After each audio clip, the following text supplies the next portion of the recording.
الحمد لله رب العالمين. أشهد أن لا إله إلا الله وحده لا شريك له، وأشهد أن سيدنا ومولانا محمدًا عبده ورسوله،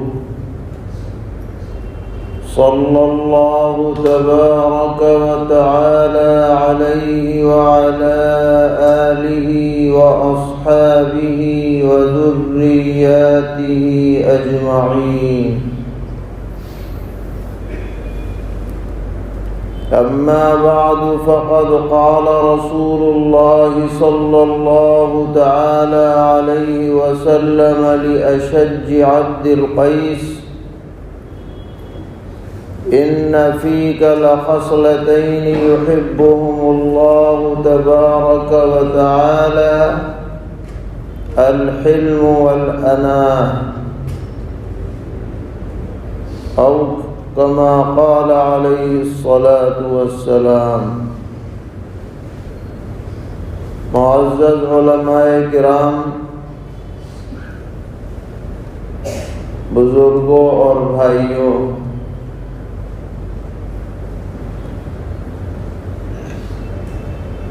تقریباً 30 سال کے بعد اس مسجد میں حاضری کی سعادت حاصل ہو رہی ہے. سن 92 میں غالباً حضرت اقدس حضرت مولانا سید عبدالرحیم لاجپوری نور اللہ مرقدہ کی زیارت کے لیے ہم لوگ یہاں حاضر ہوئے تھے. حضرت کا بھی ذوف کا زمانہ تھا، لیکن ہوش و حواس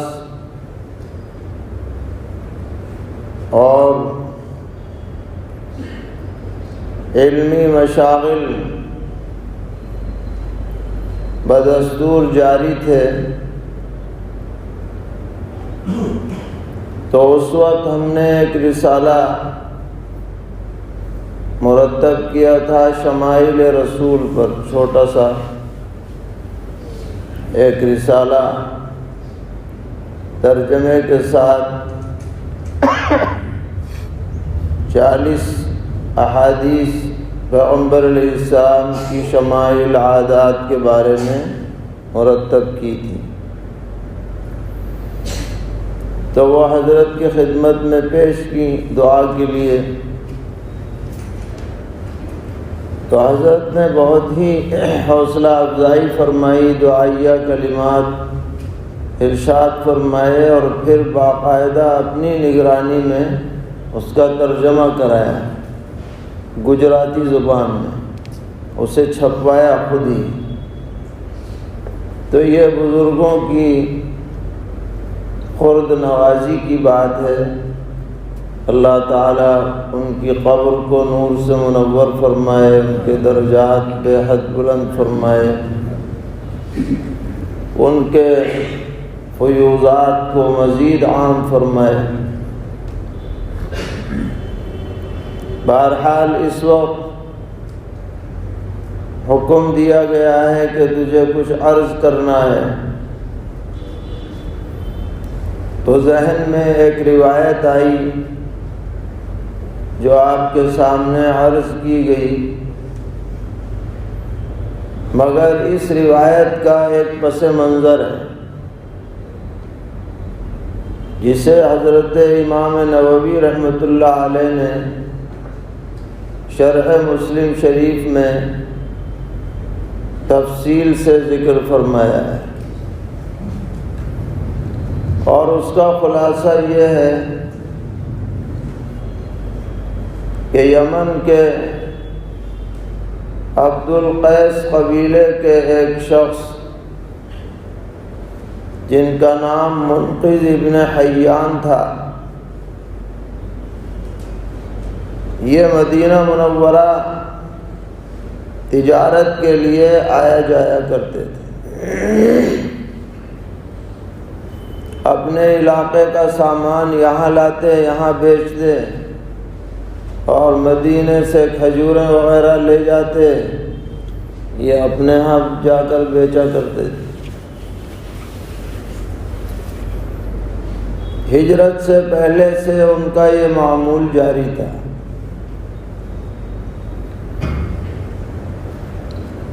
تھے یہ سب عام اہل عرب کی طرح، اہل کتاب میں سے نہیں تھے، بلکہ جو شرکیہ عقائد ان قبائل میں پائے جاتے تھے وہی ان میں بھی تھے۔ تو ایک دن یہ پیغمبر علیہ السلام جب ہجرت فرما چکے مدینہ منورہ، تو یہ اپنی دکان لگائے بیٹھے تھے سڑک کے کنارے۔ دیکھا کہ پیغمبر علیہ السلام گزر رہے ہیں تو یہ بھی ملنے کے لیے چلے گئے۔ مگر عجیب بات یہ ہوئی کہ نبی اکرم علیہ السلام نے ان کا نام لے کر باقاعدہ ان کی خیریت پوچھی کہ ارے بھائی منقذ، تمہارا کیا حال ہے، اور تمہاری قوم کا کیا حال ہے، اور بھائی وہ فلاں سردار ہے اس کا کیا حال ہے، اور فلاں چودھری ہے اس کا کیا حال ہے، نام بنام سب کے۔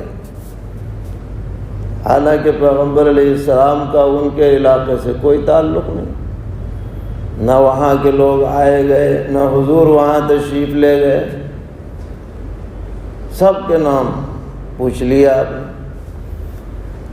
تو انہیں بڑی حیرت ہوئی، اور ساتھ میں یہ یقین بھی ہو گیا کہ آپ سچے پیغمبر ہیں۔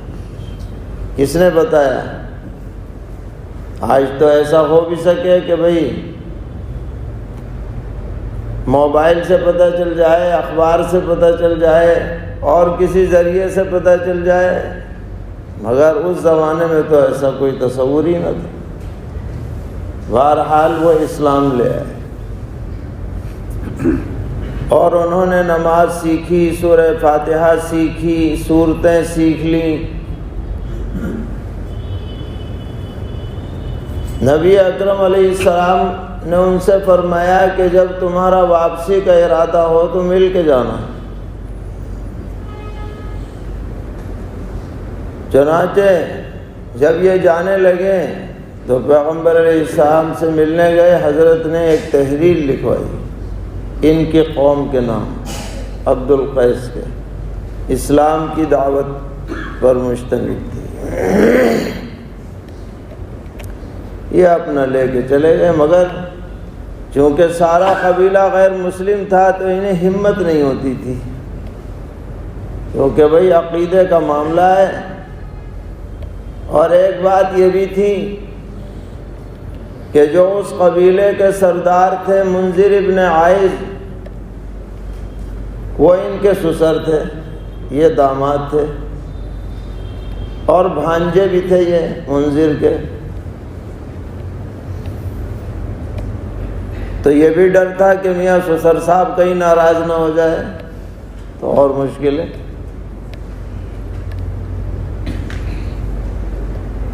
اور چونکہ اہلیہ صاحبہ جو ہیں وہ منذر کی بیٹی ہیں،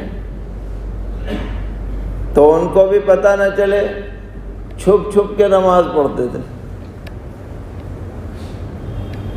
کہ بیگم کو پتہ نہ چلے۔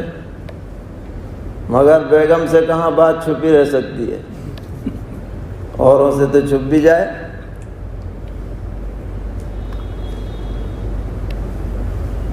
تو وہ بڑی متحیر ہوئی بیگم صاحبہ کہ یہ جو میاں صاحب جب سے مدینے سے آئے ہیں عجیب حرکتیں کرتے ہیں، ہاتھ پاؤں دھوتے ہیں، اوپر نیچے ہوتے ہیں نماز پڑھتے ہوئے، ان کے ہاں تو ایسا کوئی تصور ہی نہیں۔ تو عورتوں کا ذہن ویسے ہی کمزور ہوتا ہے، خیال آیا کہ ضرور ان پہ کوئی جنات آ گیا ہے جو ان سے غلط حرکتیں کراتا ہے۔ تو اپنے والد سے جا کے شکایت کی انہوں نے کہ یہ منقذ جب سے مدینے سے آئے ہیں، یثرب اس وقت کہا جاتا تھا، جب سے یہ آ کے عجیب حرکتیں کرتے ہیں، مقصد یہ تھا کہ ان کا علاج کرایا جائے۔ مگر منذر بہت سمجھدار آدمی، انہوں نے بیٹی کو تو سمجھا دیا کہ چلو ہم دیکھ لیں گے، انہیں بلایا تنہائی میں اور ان سے پوچھا کہ بھئی کیا قصہ ہے، کیا معاملہ ہے۔ اب انہیں جب پتہ چلا کہ بھئی یہ تو بات کھل گئی، اب چھپانے سے فائدہ نہیں، اس لیے انہوں نے پوری بات بیان کر دی کہ بات اصل میں یہ ہے کہ حضور سے میری ملاقات ہوئی، حضرت نے ایسے ایسے آپ سب کے بارے میں پوچھا تو مجھے یقین ہو گیا کہ آپ ہی سچے پیغمبر ہیں، تو بھئی میں تو اسلام لے آیا، اور یہ حضرت نے تحریر دی ہے آپ حضرات کے۔ اب جو تحریر انہوں نے پڑھی تو تھے سمجھدار آدمی، ان کو بھی فوراً یقین ہو گیا کہ ہاں بھئی بات تو ٹھیک ہے، سچی بات ہے۔ مگر ہوش مند اور مصلحت کو پیش نظر رکھ کر کام کرنے کی ضرورت تھی، ہوش مندی کے ساتھ۔ اس لیے انہوں نے اپنی ساری قوم کے لوگوں کو جمع کیا اور یہ کہا کہ یہ بتاؤ کہ ہم آپ کے لیے اتنے دنوں سے خدمت کر رہے ہیں، ہمارے بارے میں آپ کی رائے کیا ہے، ہمیں آپ کیا سمجھتے ہیں؟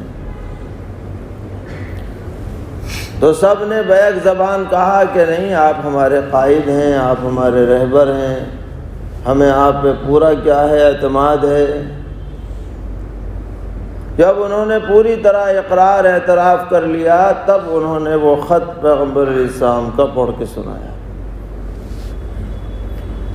اور ساتھ میں یہ بھی کہا کہ دیکھو میری طرف سے کسی پر جبر نہیں ہے، مگر میں اپنے لیے تو اسی راستے کو کیا ہے پسند کر چکا ہوں، تمہارے اوپر کوئی جبر نہیں۔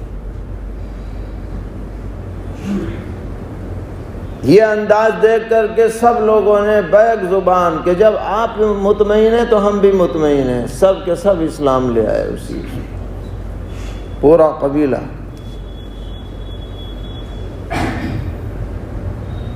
اور واقعتاً یہ بہترین تدبیر تھی، اس لیے کہ تجربہ یہ ہے کہ اگر آپ کسی بات کو جو اچھی بات کیوں نہ ہو لوگوں پر زبردستی تھوپنے کی کوشش کریں گے تو طبیعتیں نہیں قبول کرتی اسے،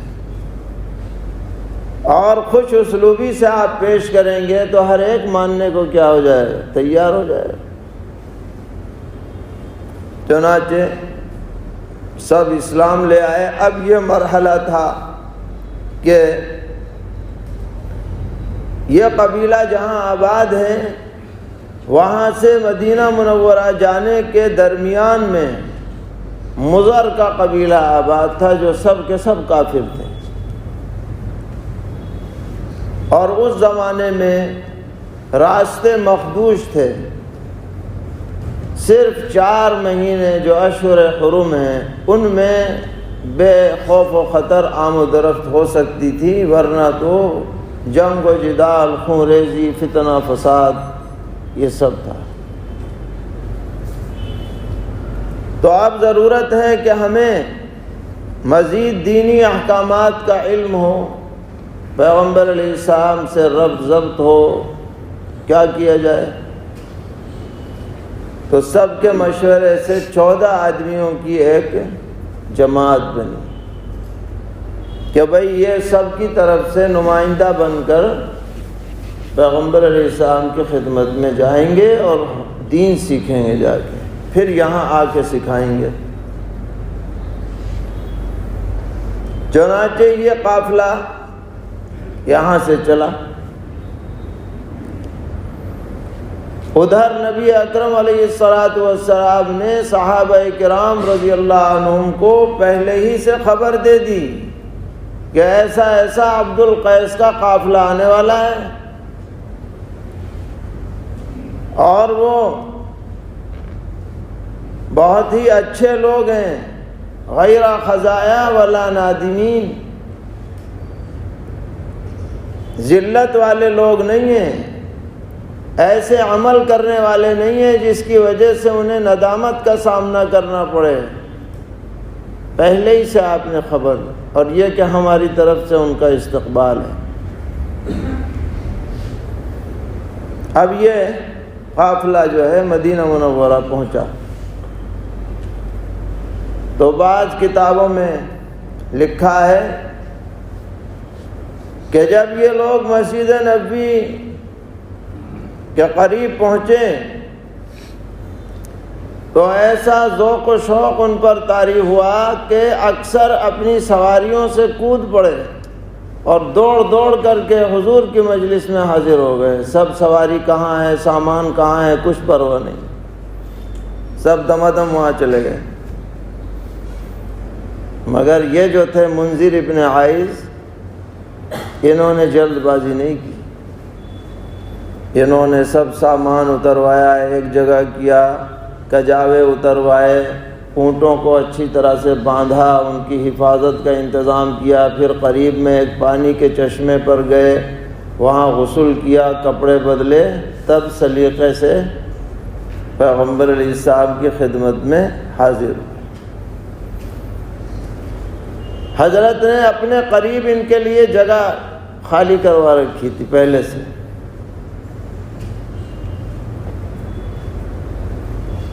جب یہ اس وقت پہنچے مجلس میں تو آپ نے یہ جملہ ارشاد فرمایا جو ہم نے شروع میں پڑھا کہ ان فیک لخصلتین یحبہم اللہ تبارک و تعالی۔ ان کا لقب تھا اشج، کیونکہ ان کے سر پر چوٹ کا نشان تھا، اشج کہتے ہیں سر کے زخمی کو، اسی سے نام پڑ گیا ان کا اشج۔ نام ان کا منذر ابن عائذ۔ فرمایا تمہارے اندر دو ایسی عادتیں پائی جاتی ہیں جو اللہ کو، رسول اللہ صلی اللہ علیہ وسلم کو بہت پسند ہیں۔ نمبر 1 الحلم، تمہارے اندر حلم ہے، بردباری ہے، عقل ہے، فراست ہے۔ اور نمبر 2 الانات، جلد بازی نہیں ہے، دور اندیشی ہے، مصلحت اندیشی ہے۔ تو انہوں نے عرض کیا کہ حضرت یہ ابھی پیدا ہوئی ہیں، یہ پہلے سے تھیں؟ حضور نے فرمایا پہلے ہی سے اللہ نے تمہارے اندر یہ ودیعت رکھی۔ پھر آپ نے ان لوگوں کو ان کی بات سنی، انہوں نے اپنی مشکل بیان کی کہ ہم ہر وقت نہیں آ سکتے، 4 مہینے کے علاوہ آنا جانا مشکل ہے، ہمیں آپ کوئی ایسی تعلیم دیجئے جو ہم خود بھی عمل کریں، وہاں والوں کو بھی جا کے باخبر کریں۔ تو آپ نے انہیں بنیادی دینی تعلیم کے بارے میں بتایا، شہادت ہے، نماز ہے، زکوٰۃ ہے، روزہ ہے، یہ سب باتیں آپ نے بتائیں۔ آمرکم باربعین وانہاکم عن اربعین، 4 باتوں سے منع کیا، کیونکہ شراب اسی وقت حرام ہوئی تھی، تو اس کے جو بنانے کے برتن تھے یہ روغن والے مٹکے ہوا کرتے تھے، حنتم کہتے ہیں اسے، کول تار چڑھائے ہوئے برتن ہوتے تھے، ان کو مزفت یا مقیر کہتے ہیں، لکڑی کھود کر کے اس کا پیالہ وغیرہ بنا لیا جاتا تھا، نقیر کہتے ہیں اسے۔ اسی طرح دبا جو کدو ہوتا ہے وہ سخت ہو جاتا ہے تو اس کو استعمال کرتے تھے نبیذ بنانے میں، ان سے آپ نے منع فرمایا، تفصیلی روایت۔ ہمیں تو یہ عرض کرنا ہے کہ یہ 2 باتیں ہیں جن کی آپ نے تعریف فرمائی، اور تعریف صرف اس لیے نہیں فرمائی کہ یہ ان میں پائی جا رہی ہے، بلکہ ان کے ذریعے سے پوری امت کو آپ نے نصیحت دی کہ یہ باتیں اپنے اندر پیدا کرو۔ حلم، ذاتی معاملات میں غصے والی باتوں پر ضبط کرنا، یہ ہے حلم۔ سب سے بڑا حلیم تو اللہ تبارک و تعالی ہے، اس سے بڑا کوئی حلیم ہو ہی نہیں سکتا۔ اگر وہ حلیم نہ ہوتا تو دنیا باقی نہیں رہ سکتی تھی، سب نیست و نابود کر دی جاتی۔ ایک آدمی بھی اگر بت کے سامنے سر جھکاتا اور اللہ تبارک و تعالی حلم کا مظاہرہ نہ فرماتے تو یہ سب زمین آسمان سورج چاند سب کی بساط لپیٹ دی جاتی۔ ہمت کیسے ہوئی؟ پیدا ہم نے کیا، سب دوسروں کے سامنے جھکا رہا ہے۔ یہ اللہ کی صفت حلم ہے۔ تمام تر بدعقیدیوں، نافرمانیوں، سرکشیوں، بغاوتوں کے باوجود سارا نظام جوں کا توں چل رہا ہے۔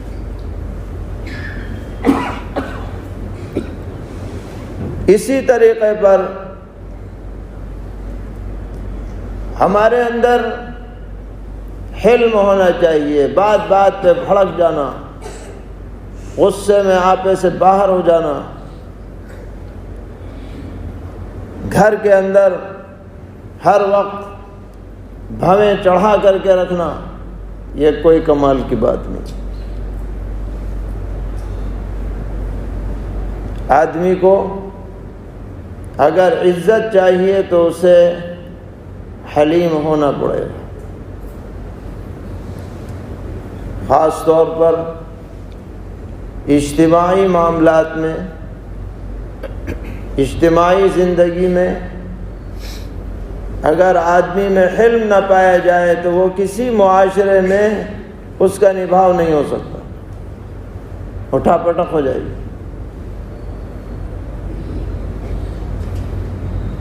مشہور ہے کہ سیدنا حضرت امیر معاویہ رضی اللہ تعالی عنہ نے جو 20 سال کامیاب حکومت کی، اس میں بہت بڑا سبب ان کی صفت حلم تھی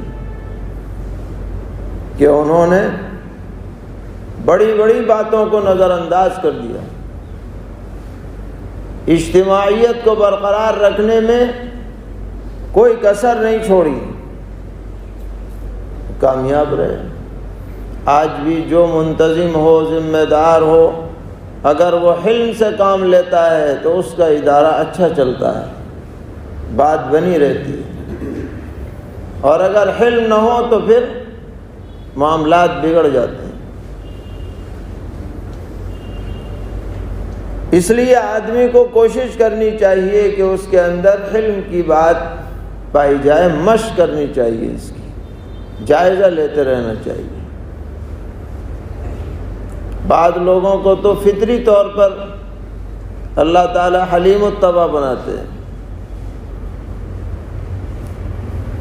کہ وہ غصہ پروف ہو جاتے ہیں۔ ہمارے ہاں ایک صاحب ہیں، ہوٹل چلاتے ہیں، لیکن آج تک انہیں کسی نے غصہ ہوتے ہوئے نہیں دیکھا۔ کمال ہے، ہر آدمی کے ساتھ وہ مسکرائی کے ملتا ہے، وہ شخص اپنے ملازموں کے اوپر بھی غصہ ہوتے ہوئے نہیں دیکھا، تو بڑے کمال کی بات ہے، ایسے معمولی بات نہیں ہے۔ پیغمبر علیہ السلام نے فرمایا کہ غصے کے اعتبار سے آدمیوں کی 4 قسمیں ہیں۔ کتنی؟ 4۔ بعض لوگوں کو جلدی غصہ آتا ہے، جلدی چلا بھی جاتا ہے۔ فرمایا یہ تو بیلنس برابر ہے کہ جلدی غصہ آنا اچھی بات نہیں ہے، لیکن جلدی چلے جانا تو اچھی بات ہے، تو ادھر کی تلافی ادھر ہو جاتی ہے۔ اس کو اردو میں کہتے ہیں منٹوں میں تولا، منٹوں میں ماشا۔ فرمایا دوسرے وہ آدمی ہیں جسے دیر میں غصہ آتا ہے، دیر میں جاتا ہے، تو یہ بھی بیلنس کچھ نہ کچھ تو ہے ہی برابر۔ دیر میں غصہ آنا اچھی بات ہے اور دیر میں جانا بری بات۔ فرمایا بعض لوگ وہ ہیں جن کو دیر میں غصہ آتا ہے مگر جلدی چلا جاتا ہے، کبھی کبھار آ گیا سال میں 1-2 مرتبہ، لیکن ادھر آیا ادھر گیا۔ کہا یہ سب سے بڑھیا آدمی ہے غصے کے اعتبار سے۔ اور فرمایا کچھ لوگ وہ ہیں جو جنہیں جلدی غصہ آتا ہے اور دیر میں جاتا ہے، ذرا سی بات پہ بس ناک پہ چڑھ گیا، اب طوطے کی طرح منہ پھلائے بیٹھے ہیں۔ گھر والے بھی ڈرے ہوئے ہیں کہ بھئی ابا کو غصہ آیا ہوا ہے، کوئی سامنے نہ آ جائے۔